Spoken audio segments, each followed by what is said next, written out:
Thank you. Good evening, everyone. My name is Irvin Kinnis, and I'm a lecturer at the Center of Criminology.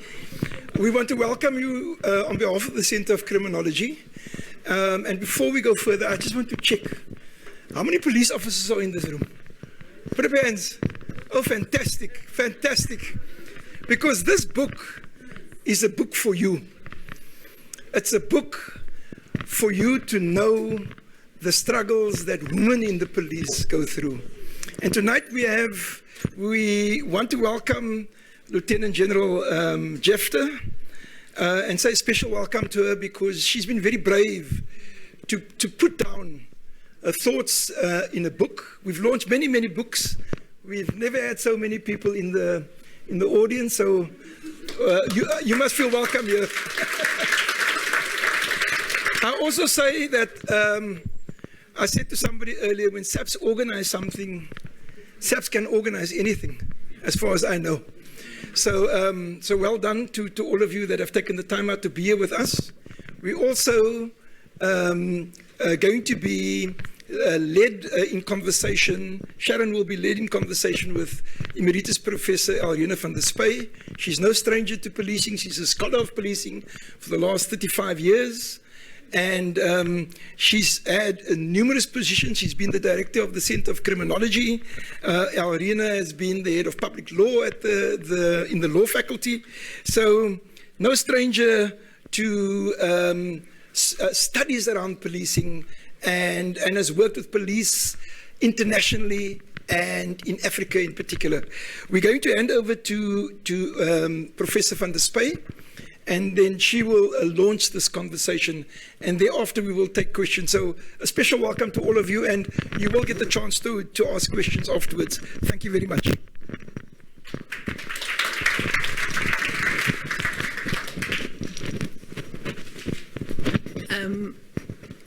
Sharon and I are very nervous. I think that's a womanly thing, because here we are both retired, and I'm holding on to my notes because I believe it's going to rescue us. But that's maybe not the case. Sharon, a while back, you asked me to read the first draft of this book. And I was very not taken aback, taken by surprise. And then I felt that it was quite something special to ask. So I spent some time on the rough notes. And Sharon got back a thing that looked full of red pen marks, because that's the only way I cope with life, is with a red pen. And then she phoned and she said, "Thank you." And now I see she thanks me in the book.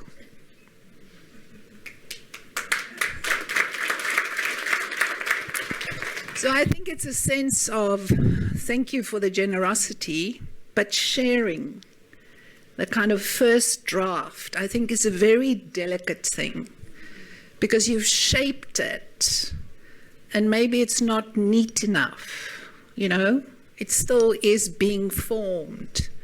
So it's quite a sort of an intimate thing to do. And now there is the book there. And so I got up at 5 this morning, just because old age means you don't sleep, and reread it from start to finish. And I'm very pleased that you did this. So I had an academic thing to say, but I'm not going to do the academic thing. But maybe if you just allow me, a few years back, I kind of looked at South African writings on the police. It was almost 8 years ago. And I was struck by how rich the area is of South African policing studies. And I thought at the time that maybe I can identify 3 streams in the literature. You know, there's the kind of academic stuff of people writing about the history of South African policing, and they're very academic and they use academic terms. But there's a handful of really interesting books. I know that there are also policing students who are doing the course with Irvin, and I'm sure you would have come across John Brewer. Black and Blue is the title of his book, and it writes about 20th century policing. So it starts with the colonial era, and then it takes us into the 20th century. It's a hard book. It's an interesting book. And then there are people around the transition that wrote about the delicate move from the old to the new, and I'm not going to list them all. So that's one kind of genre of writing, and it's the kind of stuff that we would force or invite or persuade our students to read. There's a second tradition, and it's called, in our language, an ethnographic tradition, where academics go out and they hang out with police, and they make a nuisance of themselves. And then they write about what they saw out there. And invariably when they write, nothing is so simple. There's a lot of texture. There are a lot of contradictions in what they see and what they smell and what they experience.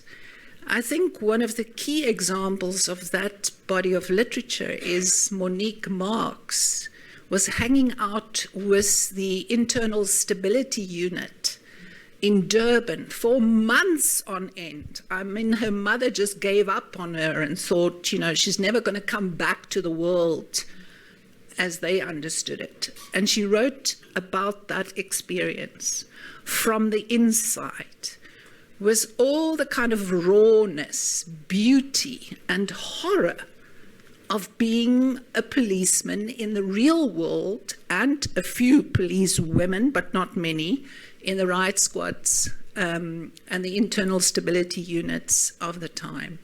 There are other examples, but I'm not going to talk about them. And then, Sharon, there's a point in all of this. It's not to steal your show, it's to prepare the way for it.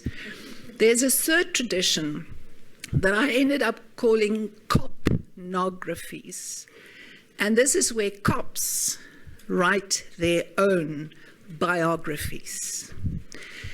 Now, when you look at what is available in South Africa, the old guard, there are some characters there that wrote about policing in the 1970s, counterinsurgency policing.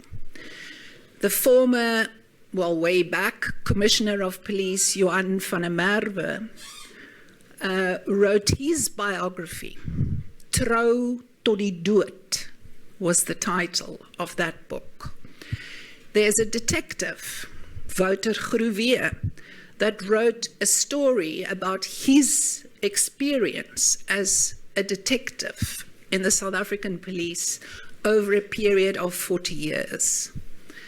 And then there is Eugene de Kock from Vlakplaas that wrote a very different biography based on the evil of what happened at Vlakplaas and who was complicit. So it's a very different story that Eugene de Kock wrote compared to Johan van der Merwe and Wouter Groewe.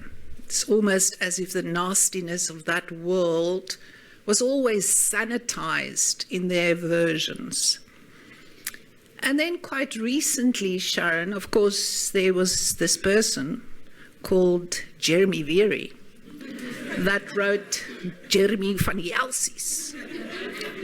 And I went to the book launch where, I don't know, Jeremy, is it 5 years ago? Is it that long? And it was just a wonderful event. People from the communities who came, who saw this man probably growing up. And so there was an ownership about the stories that were told. And again, a different slant onto experiences of policing. And so, Sharon, there are these traditions of writing about the police. And here you are tonight. And you now enter this conversation with a book. And what is different about this book, we are about to discover. But the first difference is it's a police woman of color.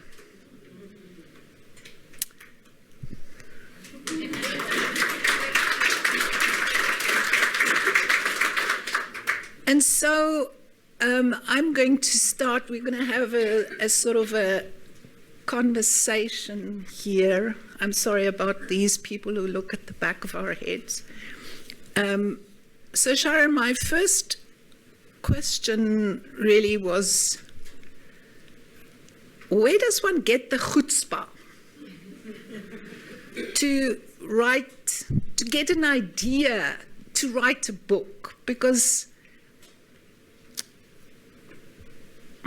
aren't there others that sometimes think we also have stories to tell?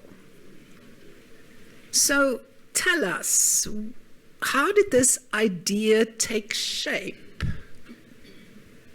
And the second question, you know, I have many ideas, especially 5 o'clock in the morning, but I just don't seem to bring them to fruition.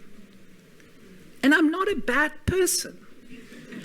So how come, Sharon, you had an idea, which obviously was a good idea, but how did this take shape so that we're here tonight? I have to ceremonial handover. Thank you very much, Alrina, and good evening, everyone. I'm so delighted to have all of you here. I'm actually overwhelmed. Let's start the idea. I think throughout my, and specifically very early in my career, often I've hit a brick wall. And every time that I hit the brick wall, I thought, can't I just tell someone about this? You know, that the policy of the police has actually isolated me. The policy standing order that time was then when you are officer, you are not supposed to socialize with junior officers and that. And now you are the only female officer, so you can speak to no one about your experience. And every time when this thing happened to me, whether it is a policy that challenged me or whether it was a commander that challenged me, I just thought, can't I just tell my story? And then I just said to myself that one day I will do it. And I think that stuck to me. One day I will do, and I will tell my story. I'm isolated now. I can't do it, but I'll definitely do it later on.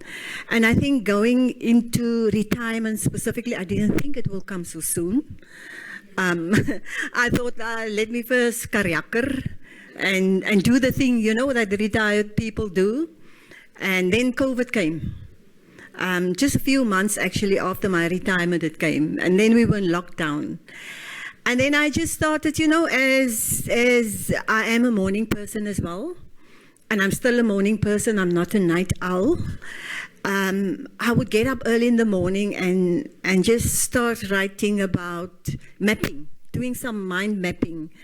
mapping out highlights of my career, lowlights, when I was promoted, what happened, where I was. I mean, doing a whole mapping in the years, where I started, where was I, and things like that. So I started mapping. But I didn't write really seriously, didn't fill in, just do the mapping. And then in 2021, I was on a group of retired policewomen, and we started this conversation about the policewoman that would be 50 years in the police, and what is it that we can do to celebrate the policewoman that's 50 years in the police. And because it was lockdown, I actually spoke to some of my ex-colleagues and they said there's just nothing they planned because it's lockdown and they can't do this and they can't do that. And I thought, what can I do from my home? And then the idea came up of doing some YouTube videos. So I started with a YouTube video, start talking about my career and that, and those videos went out, and then people would give me feedback and say, wow, that they are so motivated, they are so inspired. And people start telling me, but why don't you write a book about it? And I said, well, that's at the back of the head, it's somewhere, it's coming, and that. But because of lockdown, I started to get serious shape. After the videos, and after, I think I made about 3 videos, and then I started to write the book. And you know, I didn't keep diary, but there were just moments that really stood out in my career, which were still fresh. Even what happened at basic training 40 years back, it just all came together. Writing about it and putting it together then. I'm not sure whether I'm really on par answering your question. So, maybe, thank you for that, Sharon. I think that all police officials have filing cabinets in their heads.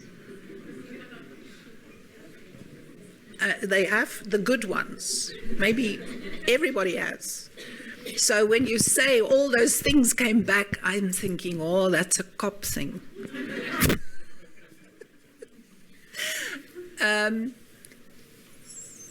I would like to know about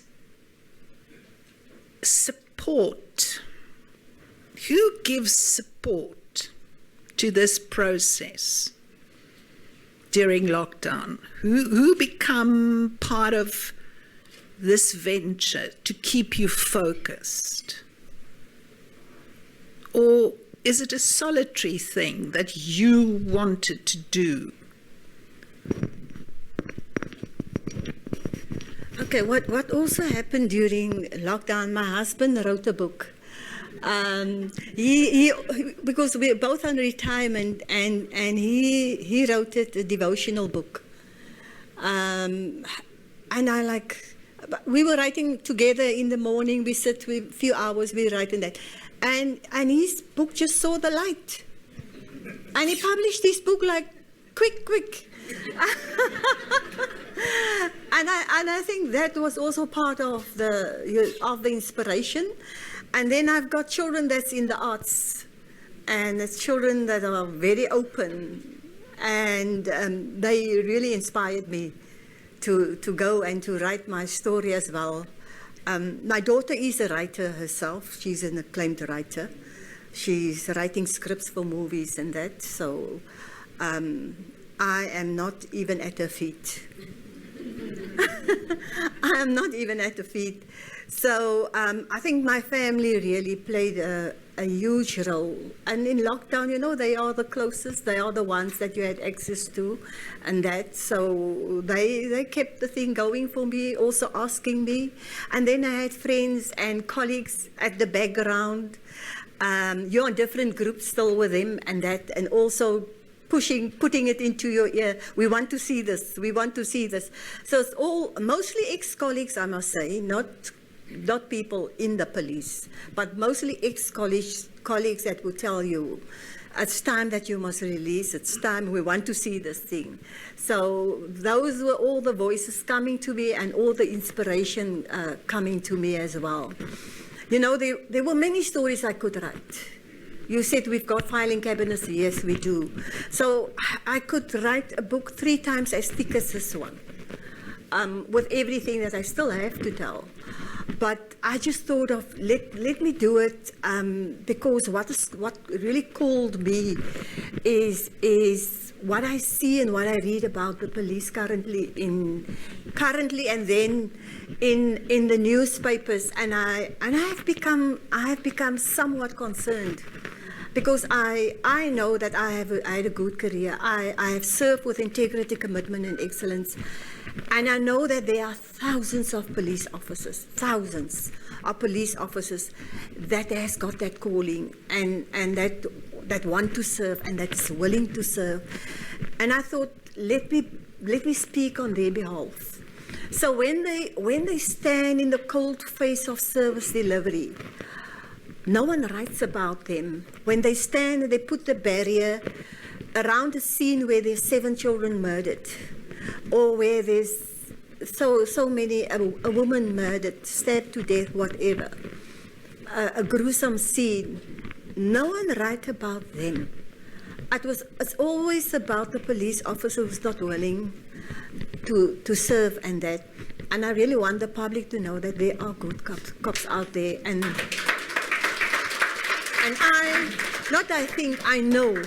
I know I'm one of those good cops that was out there because I was never seen in the media. The other day I was called by the media and they asked, who are you? Where are you coming from? We only hear about you now.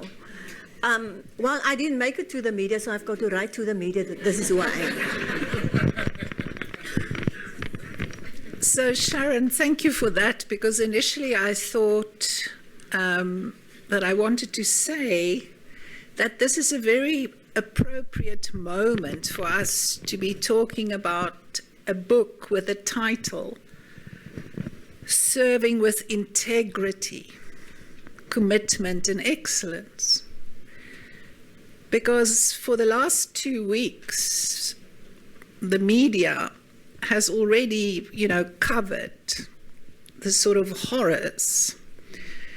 This presidential protectors behaving, well, what shall we call it? With ordinary citizens being pulled out of their cars and feet being used to kick bodies. I mean, the spectacle of that. And a few days ago, the stories about, in one of the northern provinces, high-ranking police officials that tried to keep IPIT from, and so the stories go. And I thought, tonight is an opportunity to do something else. And what you've done is to say, I'm talking on behalf of not just myself, but those that serve, often in great sort of difficult circumstances, but who try to keep a commitment going to the principles that you talk about. So this is a good space to be in, for us to take into account the good and the bad. So my next question, Sharon, was about what you see as the dominant themes of your book. What are the key issues that you focused your conversation on? I think the first issue that I've raised is specifically for new cops, for those who start their career, is to set their boundaries, their career boundaries very early. You can't You can't go into basic training and not have boundaries. You can't go to a station and not have boundaries. You've got to set your career boundaries very specific, and people should know this is how far they can go with you. And that is what I've done.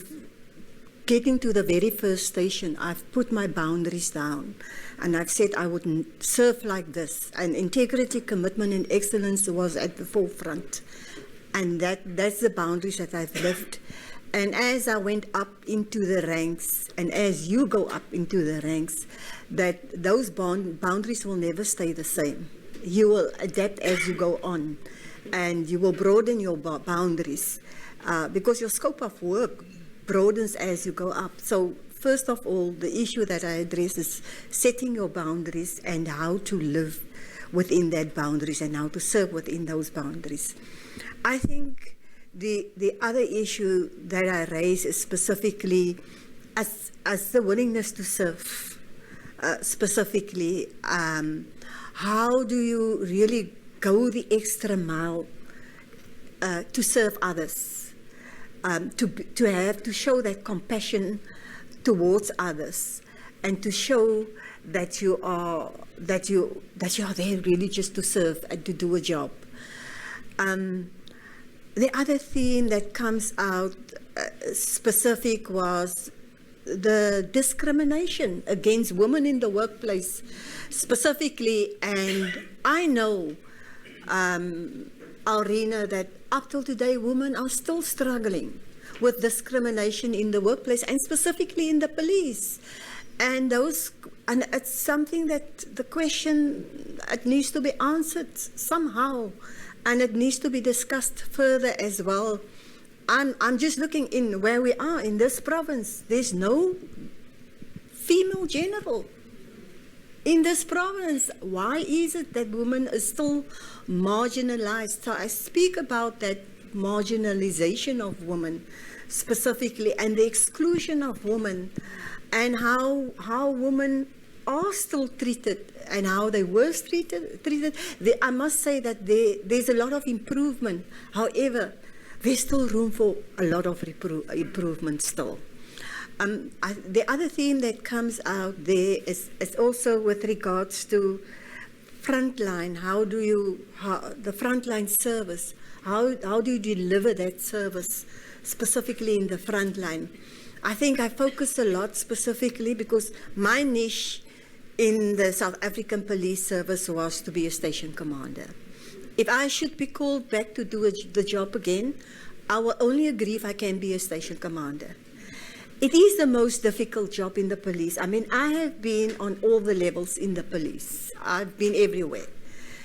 And I can tell you it is the most difficult job in the police, but it's the most satisfying, because that's the point of service delivery. That is the point where you can serve and you can make a difference in someone else's life.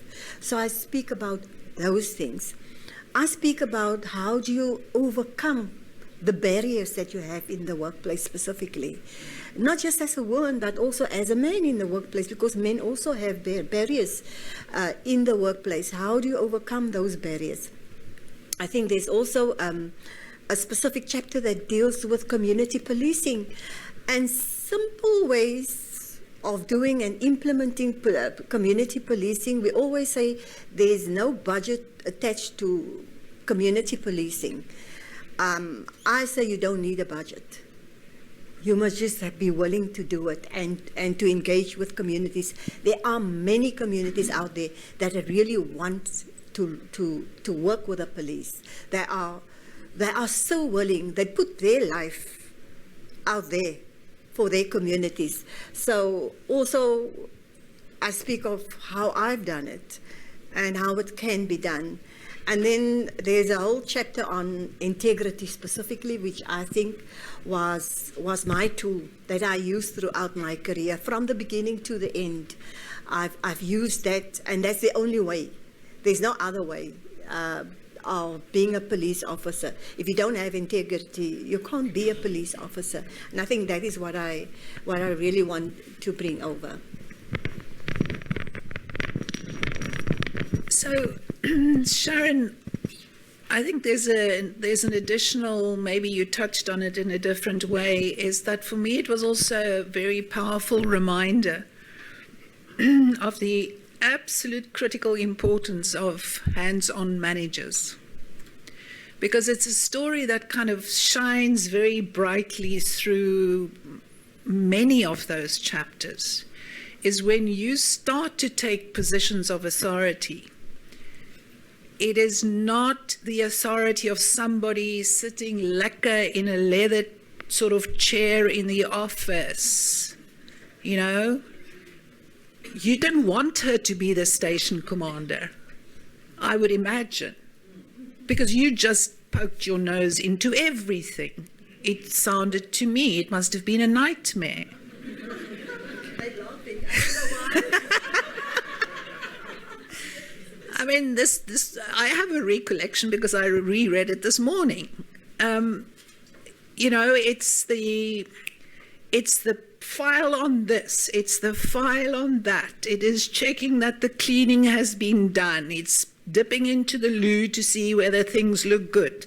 It's going around to enter on the side of where ordinary people enter to look at the face of that interaction. Then it's going down to the cells to go and see whether things run as they should. Then it's following up when the cars that are broken go to the mysterious garage and disappears into this mysterious. Then Sharon is on the phone saying, "What is going on here? When did you sleep?" So the story is also about a particular style of management. There are standing operating procedures, and Sharon comes out of 1981 Bishop Labour's Training College, where they had to learn by heart, like Shakespeare, you know, phrase so-and-so in King Lear, had to recite standing orders. And so it's a very interesting picture of you know, that sort of militarist training that comes in good stead. It's not all bad, because you do know the standing operating procedure, but not only do you know it, you will not allow those working with you to deviate from it. And for that, you require hands-on management. So I was just struck by that story, and linked to that the difference that good hands-on managers that are not bullies, they actually care for their members, they look after their interests, what critical difference they could make. So before we're going to open up, because I'm sure there are lots of questions, can we return to the issue of integrity in the South African police today? I mean, you started off saying there are lots of good people, lots of goodwill, lots of commitment, lots of effort. And then there's also the other side. If you could help us think about points of intervention, if you had the integrity portfolio, I know you don't want that. You want to go back to Mitchell's Plain police station. But, you know, tomorrow morning, you're the integrity officer of the whole lot. What kind of interventions could we think about? Maybe we must ask those who still serve.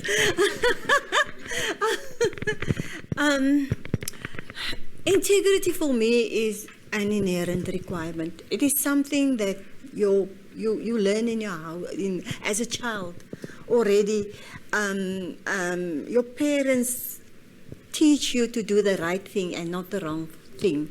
There's no parent that will teach a child to do anything wrong, I think, and that is where it starts. I think I will not be able to teach anyone integrity, but I'll be able to influence people rather than to teach them, to influence them to have integrity. In fact, I want to be an ambassador for integrity because that is what I stood for throughout my career. And even in our home, integrity plays, even in our own home, it plays a huge role because we want to be honest with one another. Integrity is doing the right thing when no one is looking, you know. So you really want to rather influence people because, like I say, it is an inherent requirement. But the first thing, you know, looking at integrity police, I think that they should really look at reviewing their recruitment policy. That's where it starts.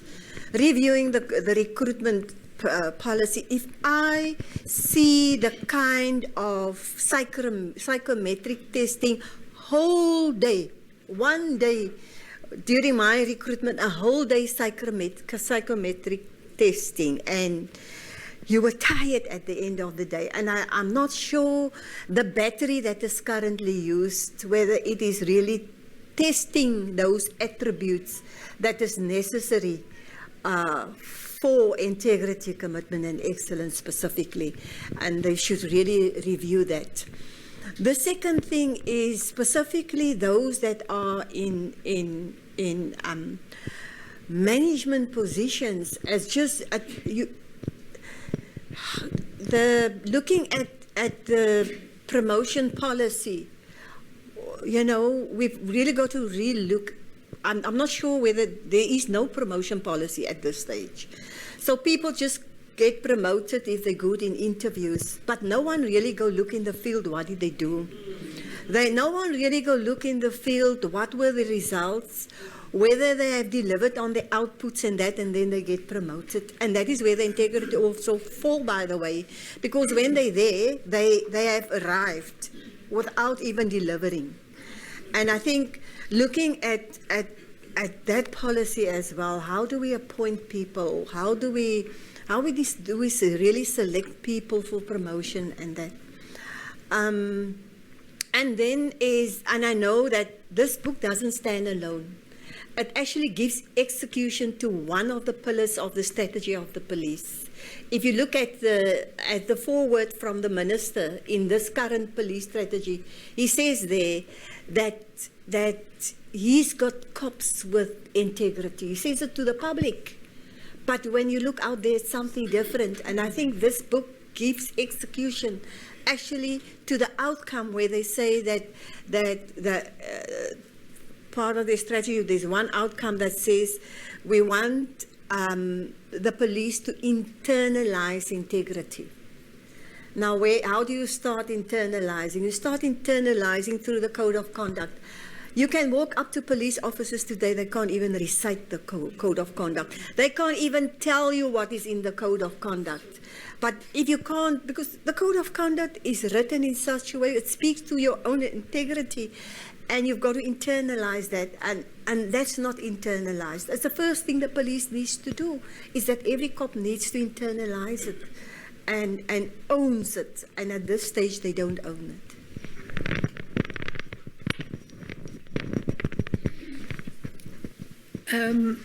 The last sort of theme, Sharon, that I thought we should or could talk about is the issue of women in police institutions.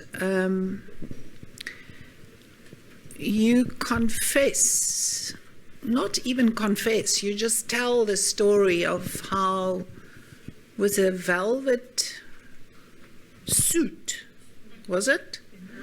And some high heels and lipstick op die lippe.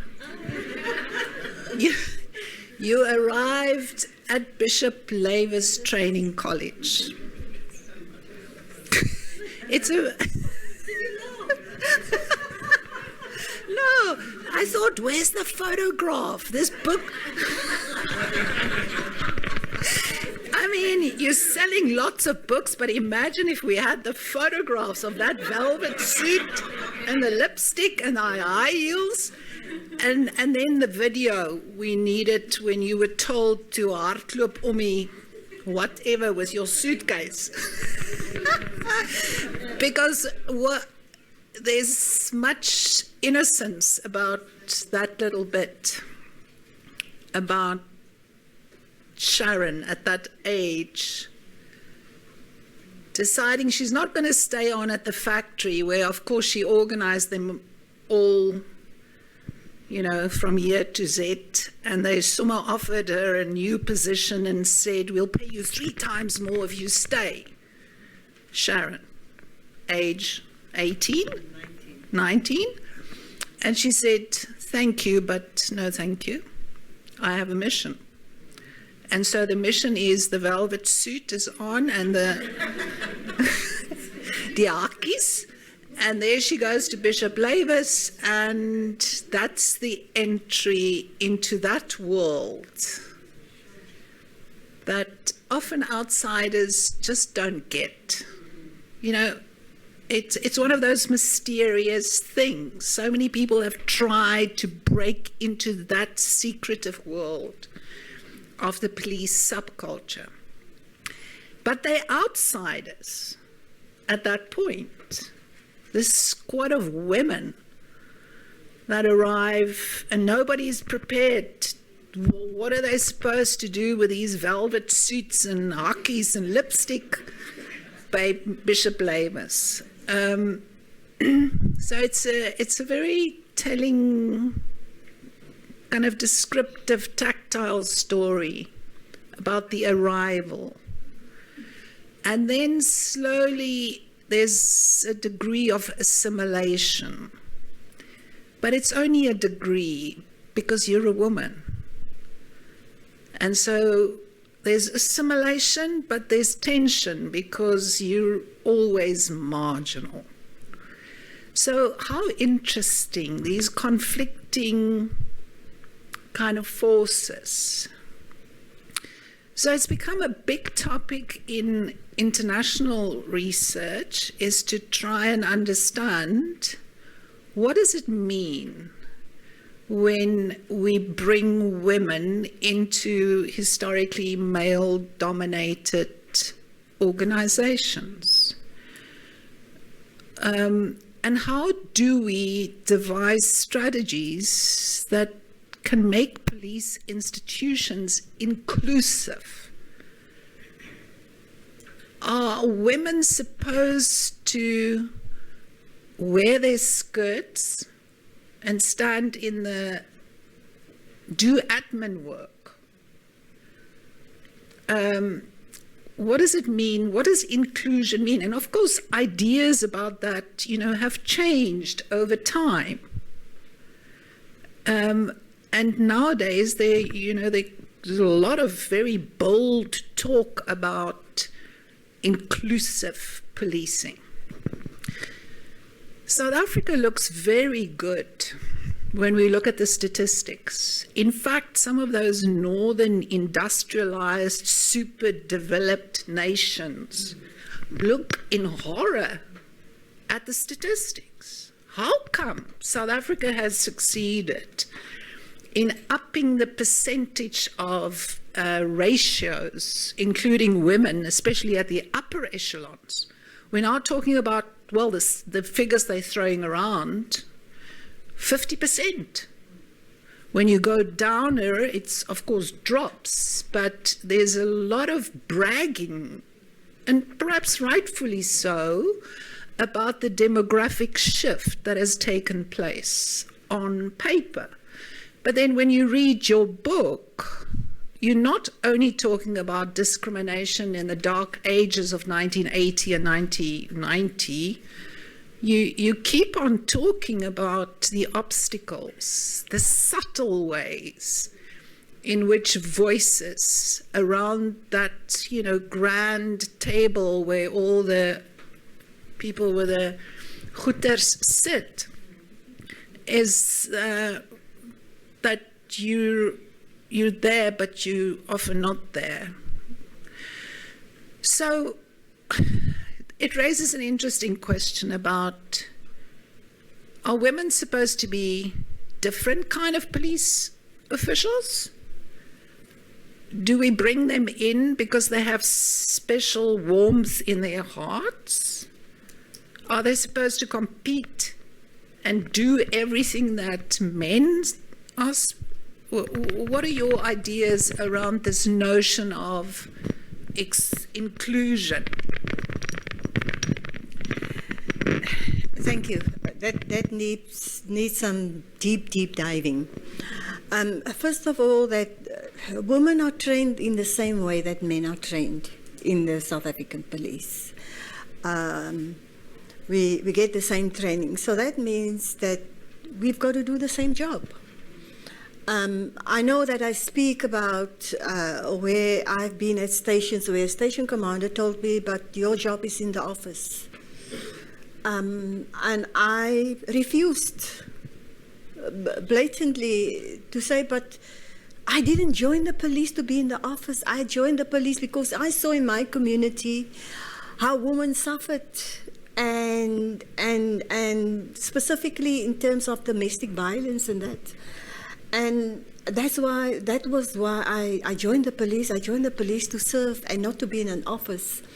So it is, and I want to say it with respect to women sitting here also today, that there are also women that don't want to step up. They are afraid to step up, or they don't want to step up, or they've got some other hindrances, and I think it needs further research also, what makes women not to step up when they are called. But I think really that women needs to be in the front line. And they need to represent the demographics of South Africa. When you go to a police station now, as a woman, and you go and complain, I think 5 out of 7 times you'll be served by a male and not by a woman, because the woman is just not where they are supposed to be. Yes, the upper ranks looks good in terms of statistics, but when you come to the middle, from lieutenant colonel upwards to brigadier, those levels in the police, and that is where the levels of service delivery. It's not in your strategic level, and that is where the woman, I think, needs to be placed so that they can make it up there. Women are, if you look at the percentage of women that are station commanders, in the whole of the police, it is very low. If you look at the level, if you look at women that are detective commanders, you can ask Jeremy sitting here today. It's a struggle to get women as commanders, detective commanders. And if you look at visible heads, that's all your operational levels. I don't even want to go where you went earlier on about the POPs, and you go to the other units, you don't find them there. So really there should be a strategy to put women at the front of service delivery, not because they are different from men, but because they are the equal of men. In the workspace, they are trained the same, and they can deliver the same services as well. I'm not sure whether I'm fully answered your question. Just a last sort of comparative observation is that there's now more and more interest, not only in India, also in South America, about women's only police stations. So, you know, you create those spaces, especially in neighborhoods where domestic violence is a big thing. You create women-only police stations. And there's some interesting research on, does that contribute to more legitimacy? Does it allow for more ready access of victims to go to these police stations? And some research on how that impacts on perceptions of legitimacy. So just interesting how this conversation goes, and we don't know enough yet, but there are interesting experiments around that. So, Sharon, I think in the interest of time, and because we wanted people to participate in this conversation, is there anything that you want to still add, or should we open up? I think we should open up. Is that good?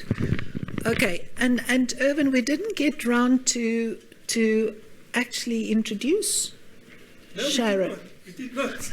How? I kind of thought about that, and I thought, but is she so well known, even if she doesn't make it into the press, that we didn't need to do that? Well, we can still do that. We can do it as a conclusion. Okay.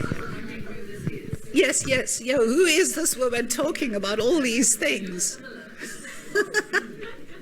Okay, so we're really inviting whether you a friend or a family member, maybe there's a different part to Sharon that you want to share with us, feel welcome to do so. There are colleagues, there are perhaps members of the community here, there are students, postgraduate students, there are colleagues from the niche up there called criminology. So anybody that wants to ask a question, there's no such thing as a simple question or a stupid question. Yes, ma'am.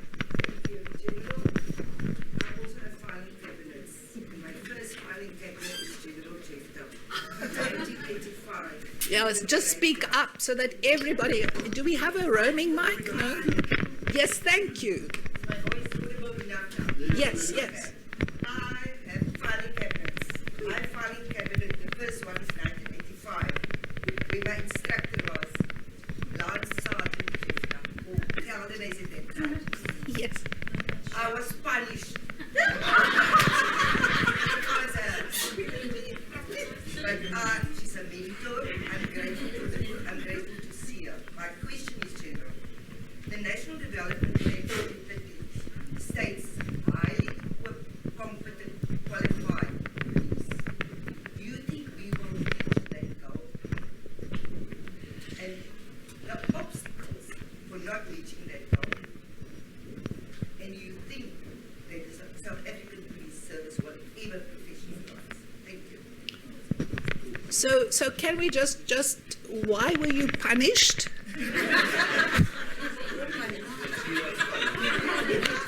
She needs time to think. I didn't run fast enough. I'm from the platteland, so I couldn't speak the language.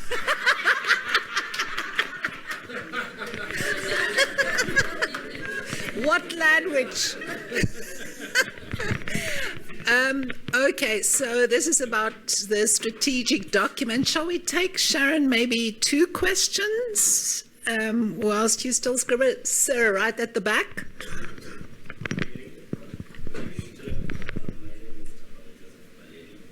I've been following your since when you started publicly.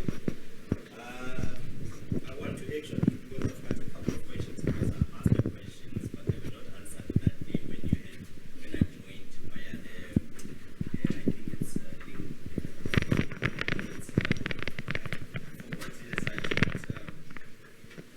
Could I, if you have a list of questions, sounds like. no, it's only 2. Okay, go for it. I was getting worried. I wanted to give an overview for what led to me asking. I joined the South African Police in 2019, and I would say I'm a proudly product of Bishop Davis and campaign. She was also there. She was very strict. I couldn't understand why she was strict at that time, but when I came to the police, I learned why she was strict. And my question, what influence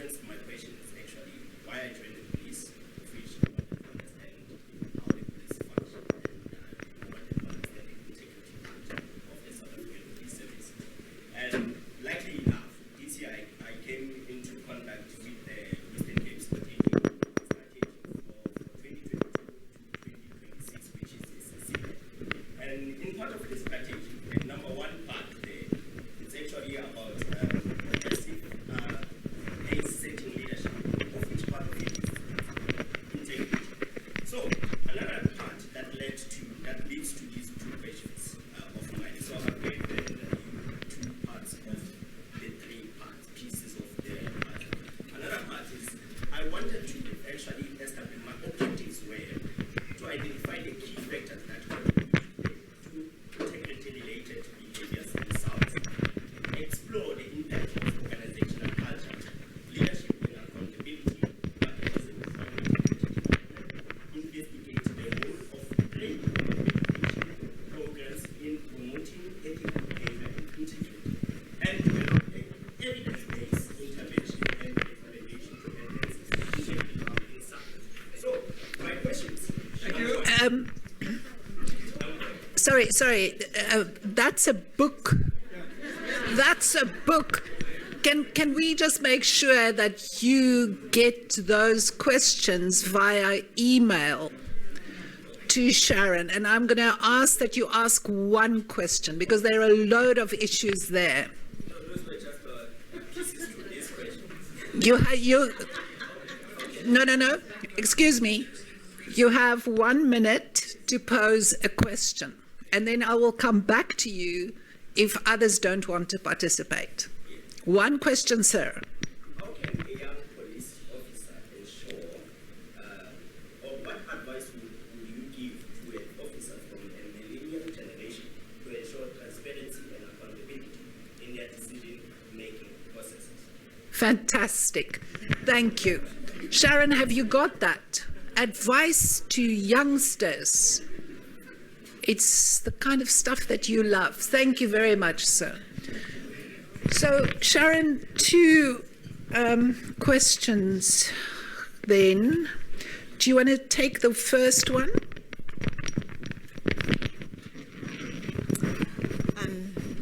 Bessie, forgive me for what I've done to you. It's now time to ask for forgiveness. But it was necessary at the time. I think the 2030 goals, if you look at the National Development Plan, looking at specifically what kind of a police service we want, professional police service, a professional police service. And if you look at specifically the goals for women, the police do fall short at this stage. I cannot say whether they will make it or not unless they've got drastic plans in place to make sure that they meet those goals. But I think first of all, what is missing, and specifically for women, is there's no succession plan for women in the police. I was the only divisional commissioner for inspectorate as a woman in the police. When I left, a male was appointed. I was then the divisional commissioner for visible policing. When I left, a male was appointed. I look at this province, and I said it previously, that there were two major generals when I left, females. Both went on retirement. There's no female major. Oh, you've got one now? Okay. There's one that I don't know. District Commissioner for the Overberg. Okay, there's a District Commissioner for Overberg that has been appointed. Last year. Okay, last year. So there's one woman looking at that.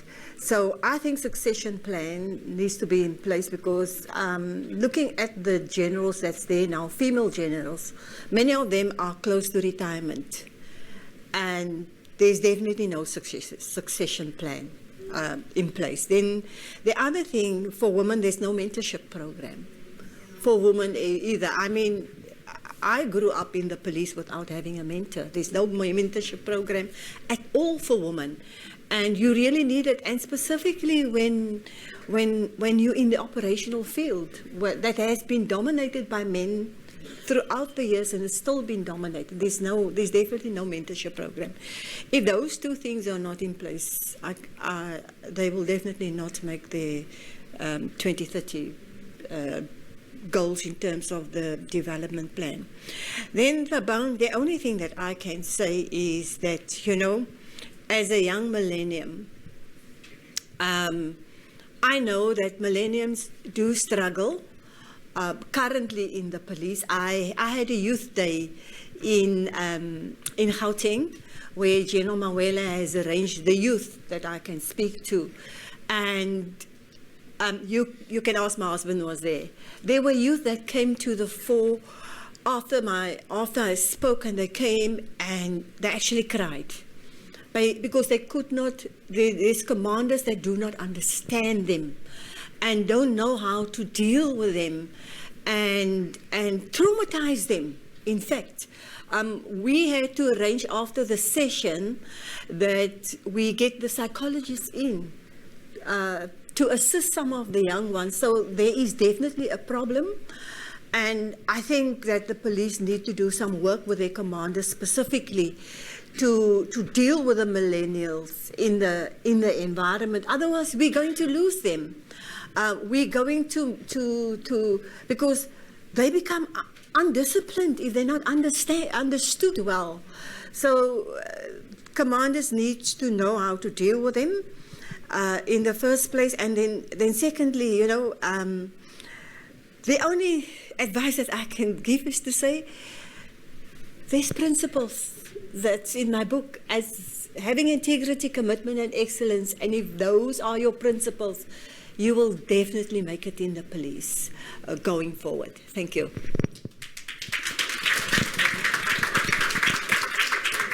Do you want to go? Yes, ma'am. And then secondly, Izu, and then thirdly, Irvin. We're going to take, yes, ma'am.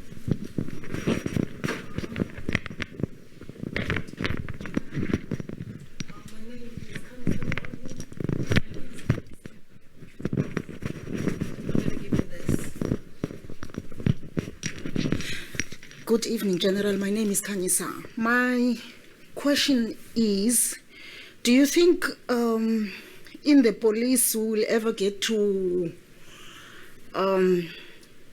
a fourth industrial revolution? Or, like, do you think our technology can ever be up to the world standard that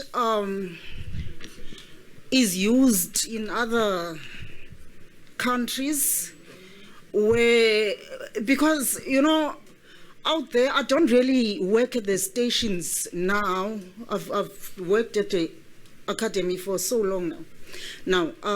But I don't think technology has grown so much since I left the station.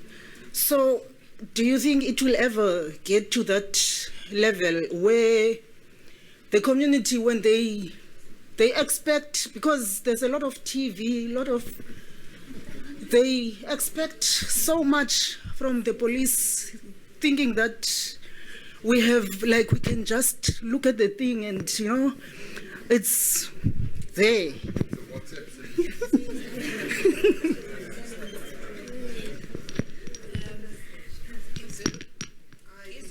I think I'll do it without that. I know. My name is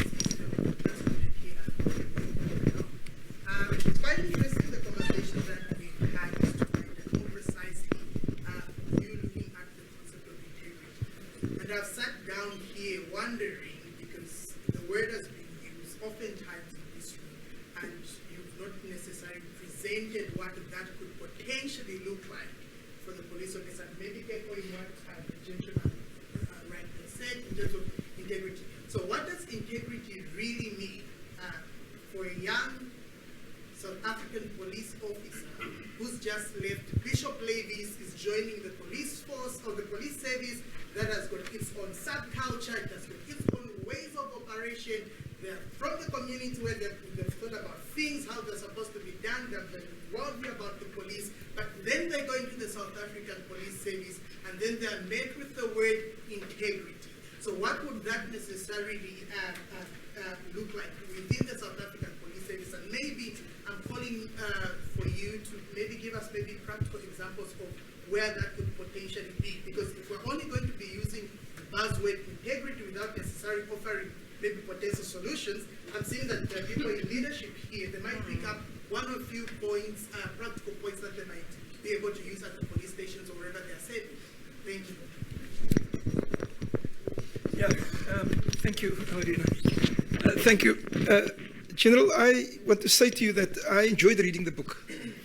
And the one recurring theme that stands out, apart from the gender discrimination that is a golden thread through the book, is it really is an ABC for station commanders to follow. So what gets monitored gets done.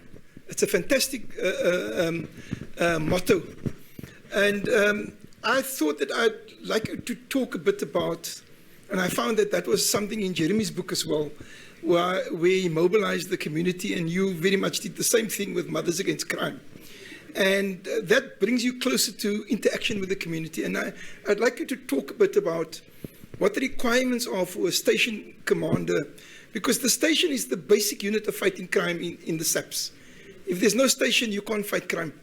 And so leading a station with all the different personalities and so forth, and then having to work with the community. I thought maybe you can just talk a bit about that, if you don't mind. Thank you. So, Sharon, just to recap, the fourth revolution and technology, just that. And then Izu's insistence that you flesh out the buzzword integrity and urban station commanders, community participatory policing. Thank you for those interesting questions. I think your question with regards to technology, the police has really made some inroads in terms of technology. If you look at a few years back, there were no operational rooms. There are now operational rooms with technology. They can track the vehicles, where the vehicles are. They've got ABLs in the vehicle and things like that. They've got technology where they can go out and they can test your fingerprints in the field. There are quite a few things that they can do in the field. Even process crime scenes in the field. So there has been a lot of improvement. I have seen now in Gauteng they have got drone patrols where they have launched those. So the drones are also there as technology. They do cyber patrol. You know, where we patrol with a van, they do cyber patrol as well. So they are catching up with technology. If you look at the technology with regards to cell phone tracing and those kind of things, definitely not first world class yet. But I think there is a move towards that specifically. But in time they'll be able to catch up with that. And then in terms of integrity, I have indicated earlier on, for me it is just doing the right thing when no one is looking. That is what integrity is about. When you're out there alone with your partner in the van and you are supposed to patrol a specific area, that you will go out and patrol that area and not do your own thing. Go and visit your pals and go and stop at the garage which offer you coffee or free Coke or something, you know, because that's not integrity. And you will find them there. Be a person of your word. Have respect. Those kind of attributes that you need to have when you're in the field. Do the right thing even if no one is looking. Don't take a bribe. Make sure that you don't have a price on your head. Don't come with a price. You know, serve people although you've got nothing from them to gain. I mean, when that poor woman or homeless person walk into the CSC, help that person. Go the extra mile for that person. Not because that person is a person. Don't go the extra mile for the one that put money on the counter for you. I mean, that's corruption. In my book, I also speak about where someone tried to bribe me and what I've done when that person tried to bribe me. And I think in my whole career, my integrity was challenged twice, only twice, because people knew for what I was standing. And I did not even give up. I explicitly telling you what I've done when my integrity was challenged. So what I want to say is just doing the right thing when no one is looking. That is what it is for me. And then the ABC of being a station commander. A station commander needs to be an all-rounder. You need to be multi-skilled. It cannot be that you only know visible policing, because if you only know visible policing, that is what you're going to manage, and you're going to leave everything out.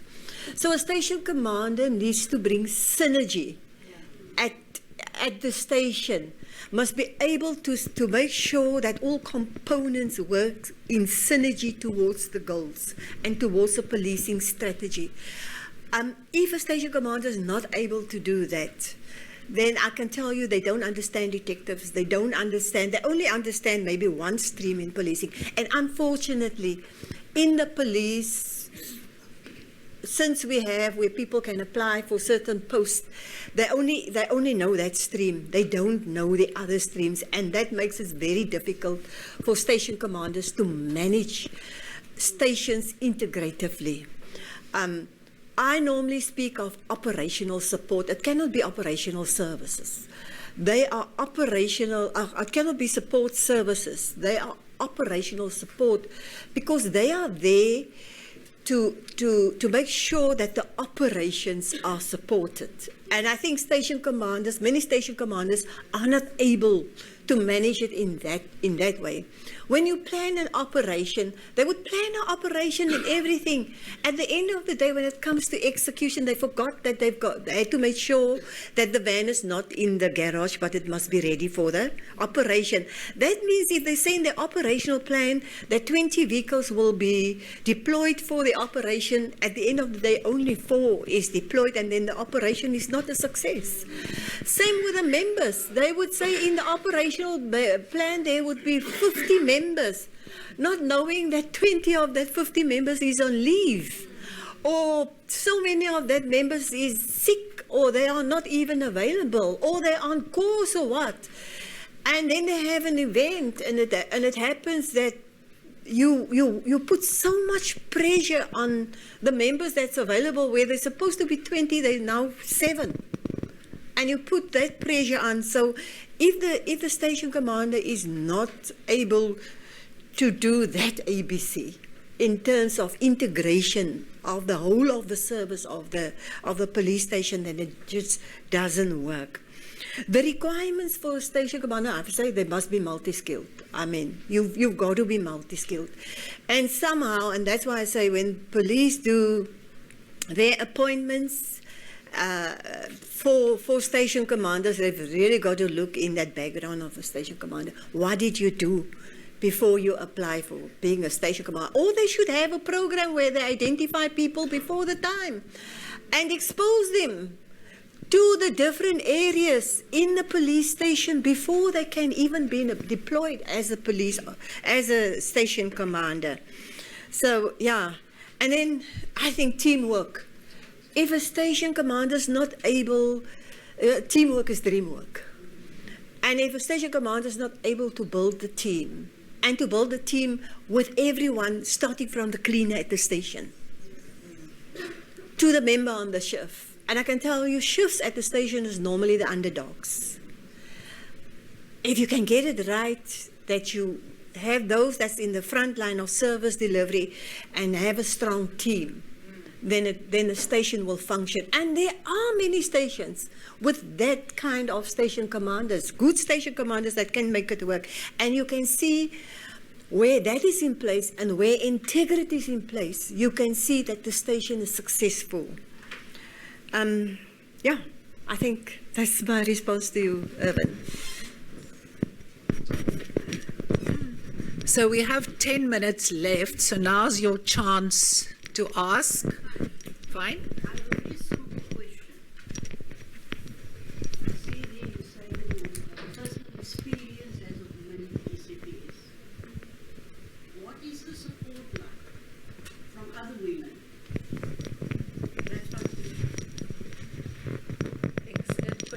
Annie? My question is based on an earlier comment that you made, that many women in the police are now, well, at least in senior roles, are now nearing retirement. And if they are all replaced by men, like in your case, what does that mean for the favourable stats that we discussed earlier? And also, was there perhaps a policy that benefited and encouraged the promotion of women that has now lapsed, or is it just coincidence?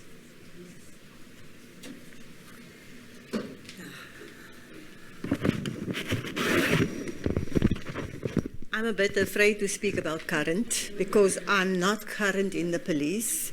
So I'm not going to speak about current, I think maybe from where I come from. Maybe speaking about support from other women.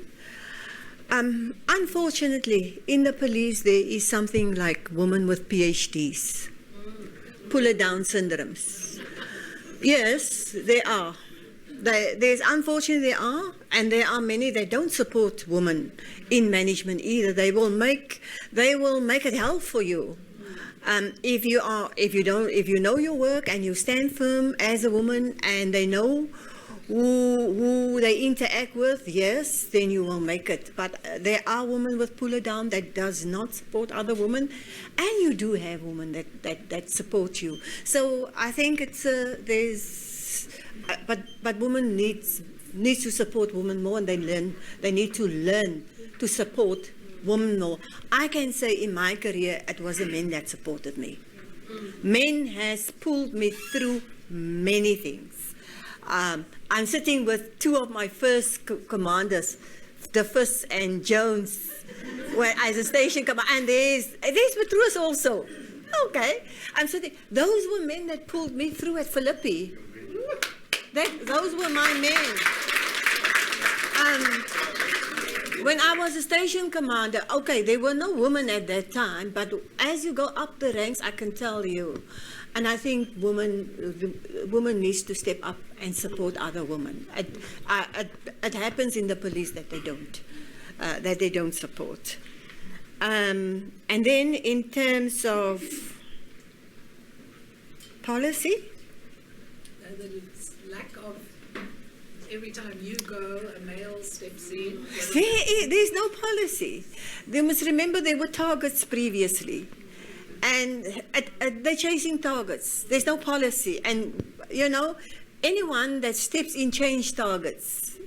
So the targets, it's pushed every time and it's changed every time. When the president in his plan says it must be 40%, then everyone says 40% for that year, and next year is forgotten. So they're pushing targets, and there's just no policy for that. Your question was about the puller Down syndrome. Okay, you happy? Thank you.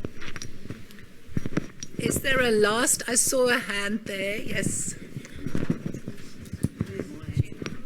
Oh, Johnny, come lately, are you okay? General, firstly, thank you for making me part of this process. I think we've come a very, very long way from my junior years, and I'm very proud to be here tonight.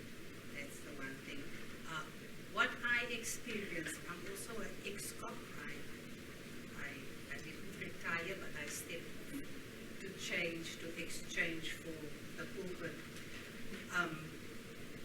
What I experienced as a station commander also, and I haven't heard this coming out, and it's sad to see that there's not a lot of managers here tonight that are still in the police, is the personality-driven situation within the police.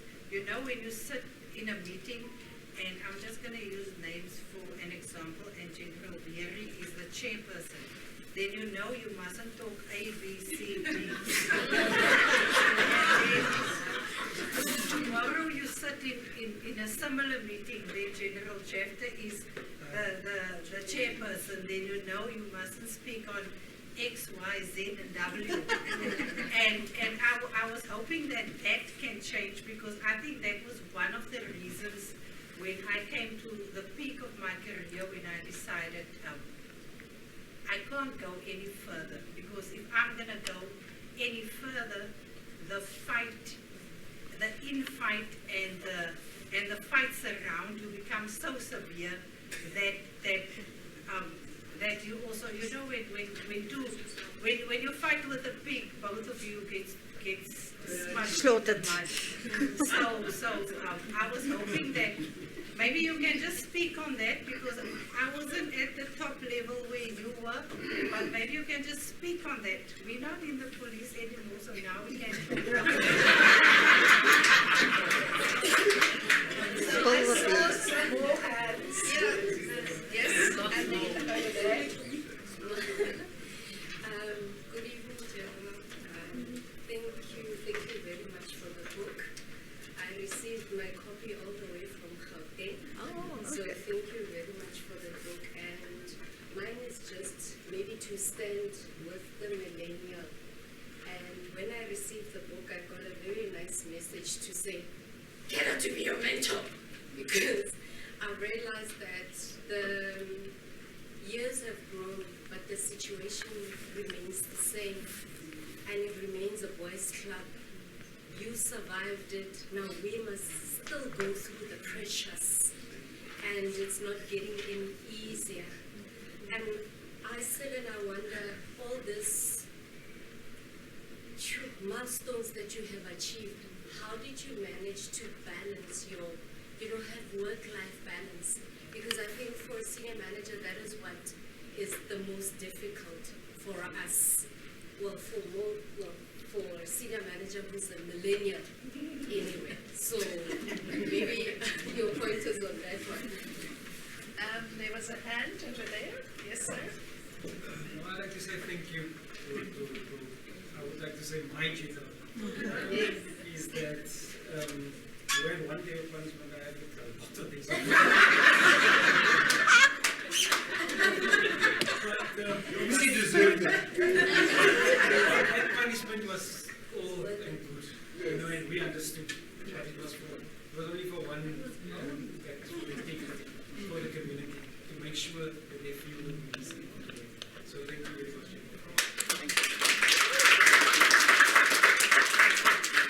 Good question, and a last question over there. So the question, thanks Sharon for this role that you take to write this book. But if you could have written this early in your career, then it would have changed a lot of things. Because just today we had like risk kids that at church that they expect the police to be there 12 o'clock. 2:12 they phone, they say can't make it because they're supposed to speak with the kids. Integrity, commitment, excellence. If that is how they treat the community, that means how can you ever rely on the service like that? That is just because I was so upset when I heard, and I asked a lady who was supposed to come and speak with the kids, the police. And so she was like exhausted because nobody pitched. And that is just my question. And like I said, I'm going to read the book and I salute you for that. You take a bold step to do that. But luckily, not luckily, you could have done it like volume police. Yesterday. It would have helped a lot of police people meant to serve better. I'm still going to last. Yes, ma'am. Hi everyone, I'm Danny. I'm in no way a police officer. I'm in the field, but I am a civilian. So just kind of listening to the comments, I think there's kind of often we polarize, men and women, and I'm all for women empowerment, not feminist. But I wonder about, in the police space, but I think in spaces in general, if there's a space for men and women, perhaps in the speak around the police force now, for them to come to some kind of, or have some kind of, work where they can work together a little bit better, so that there's not, it feels like there's a lot of weight on women to change the current status quo, and I wonder what their peers and their colleagues, male colleagues in particular, could kind of assist in that.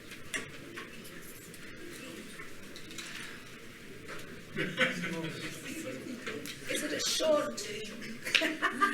Go for it. She's going to squeal.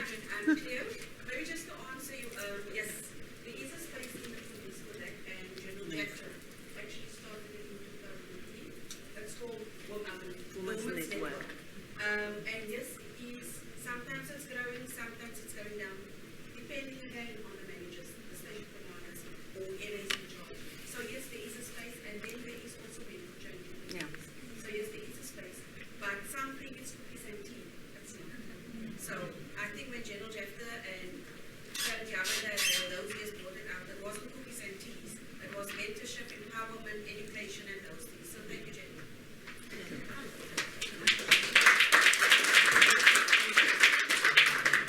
So, Sharon, you're going to have, well, before we introduce you formally, Okay. you'll have the last word, and the last word can only be short and sweet. Yeah. I'm sure that there are lots of things that you're going to think about and start writing about. Definitely. Right. Yes. Yeah, no, definitely. I think maybe just to the personality, I want to respond to the personality issue. Yes. I agree that there are people that's managing through personalities and things like that. But, you know, if you come to work to do your job, you forget about those personalities around you and just do your job. You're out there to do your job. No matter what your drive is, no matter what your motive is, this is my motive. And you stick to your motive. You stick to what you came to do.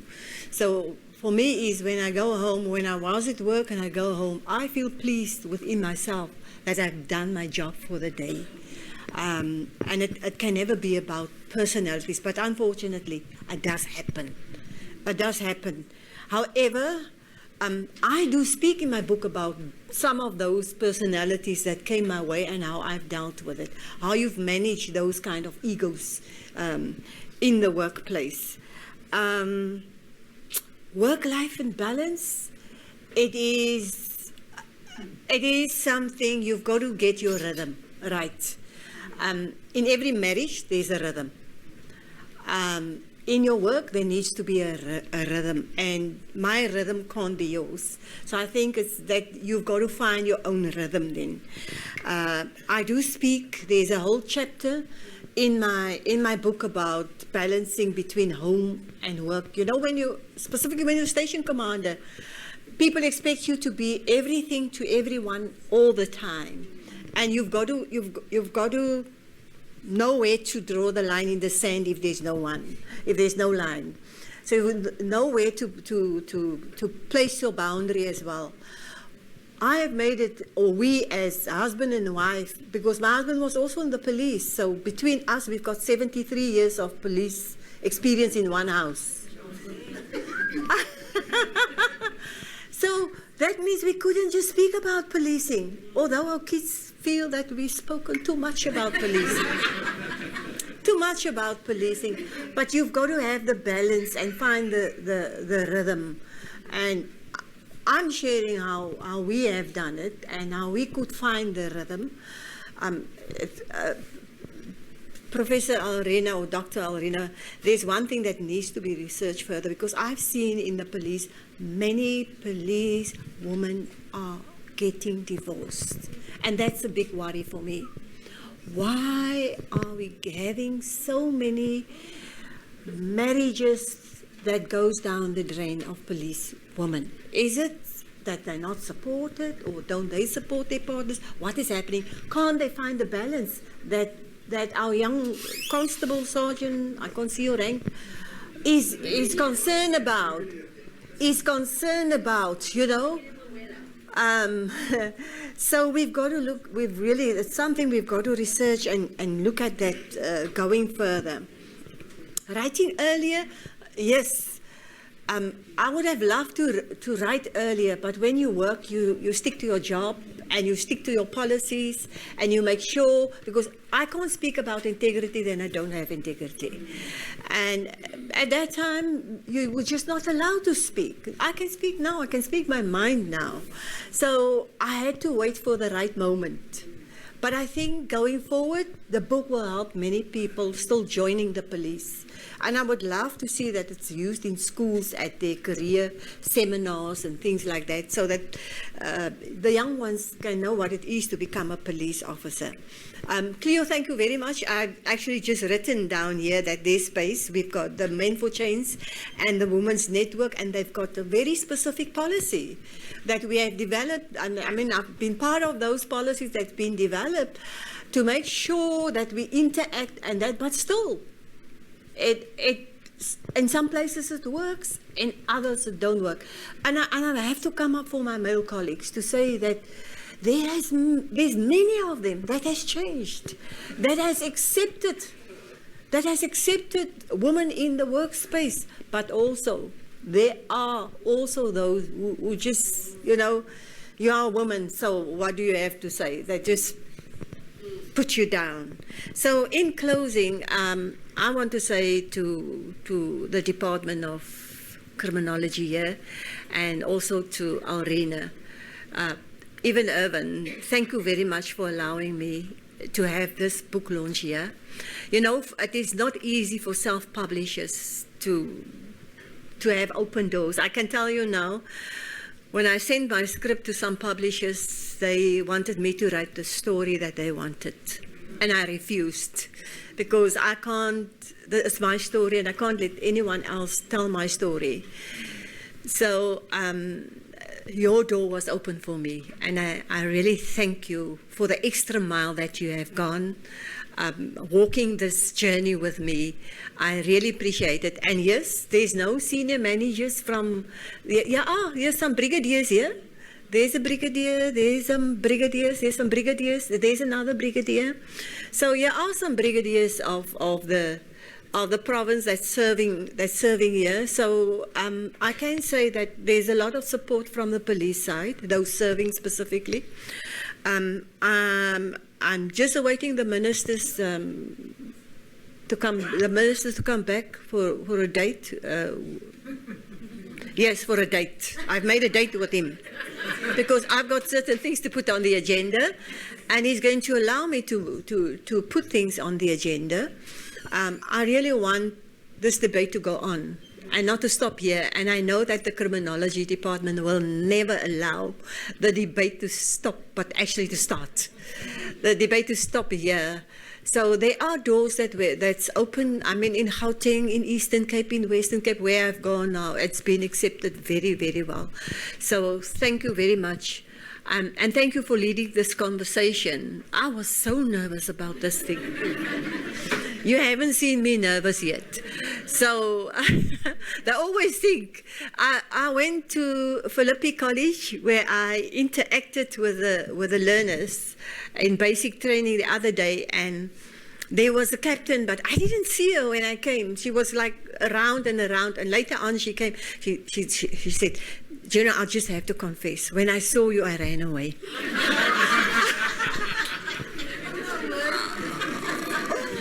I said, "Well, I'm not a ghost. How could you run away?"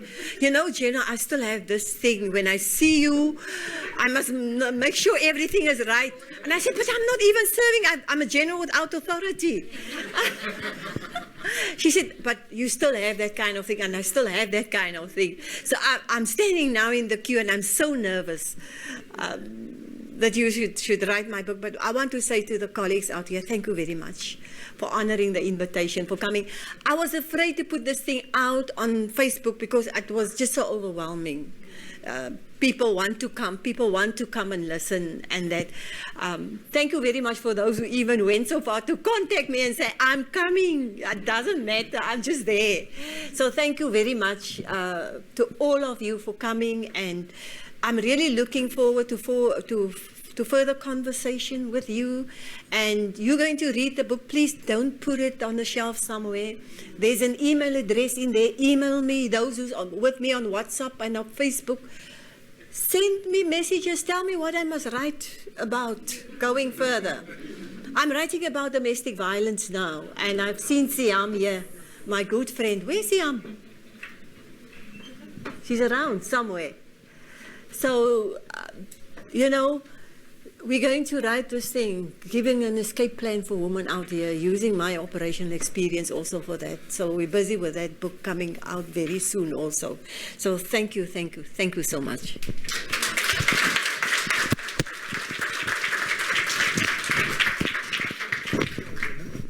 Thank you very much, General Jephta and Professor van der Spey. I think you've done justice to this, the launch of this book.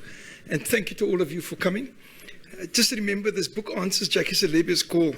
Nothing about us without us. And I think, Jeremy, you started this thing. And I would like to invite the two of you to come up and take a picture with Ariana in front, because you've julle diepspore getrap in die polisie. So I do want to invite you to do that, but I just want to say, we had the opportunity to grow General Jephta in Parliament when I was there. And really, to be a leader in the police, to be a station commander, where you have to make decisions and upwards, it's a very lonely place. Don't think that when you're a brigadier upwards and a senior manager, and I see General Rita Retief at the back there, it's a lonely place. You've got to take the heat. You've got to take the heat, because the heat will come at you quick and fast. And I've seen her in different places having to respond on behalf of the SAPs. And she stood her ground. Going to Parliament, it's a snake pit. And there's vipers that go for you. And I found a new respect for the way in that you responded to some of those questions. So thank you very much. And I do want to invite all of you. We've got some postgraduate students here. There's a lot of food left. Please connect with each other. Don't leave all the food here. Connect with one another, make contacts, and speak to our students. Our students will speak to you. And please come back to the Center of Criminology when you can. Thank you very much.